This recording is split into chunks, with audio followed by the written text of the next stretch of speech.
இதேபோல் ஆர்கே நகர் தொகுதிக்கு உட்பட்ட நேதாஜி நகரில் நள்ளிரவில் பணப்பட்டுவாடா செய்ய முயன்றதாக கூறி திமுக தரப்பிற்கும் தினகரன் அணியினர் தரப்பினருக்கும் மோதல் ஏற்பட்டதாக கூறப்படுகிறது.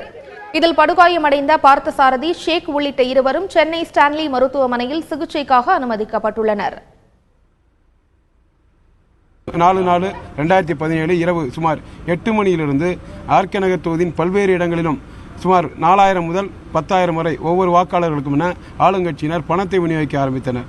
இது தொடர்பாக எங்களுக்கு தகுந்த தகவல்கள் எங்கள் சட்டத்துறையினரும் கழக தோழர்களும் ஆங்காங்குள்ள இடங்களில் சென்று அதனை கண்காணித்தனர். நேதாஜி நகர் 4வது தெருவில் ஆளுங்கட்சியினர் பணம் விநியோகிப்பதாக தகவலின் பேரில் எங்களது கழகத்தைச் சேர்ந்த பார்த்தசாரதி மற்றும் ஷேக் ஆகிய இருவரும் மற்றும் கழகத்தை வழக்கறிஞர்களும் சென்று ஏன் இது மாதிரி கொடுக்கிறீர்கள் என அவர்களை கேட்கவே அவர்கள் கும்பலாக சேர்ந்து சுமார் 50 பேர் சராமரியாக தாக்க ஆரம்பித்தனர். அடிபட்ட 3 பேரும் தற்போது உயிருக்கு போராட நிலையில் ஸ்டான்லி மருத்துவமனை அனுமதிக்கப்பட்டனர். தொடர்ந்து இதுபோன்ற ஆளுங்கட்சியினர் தொடர்ந்து இதுபோன்ற செயலில் ஈடுபட்டு வருகிறார்கள்.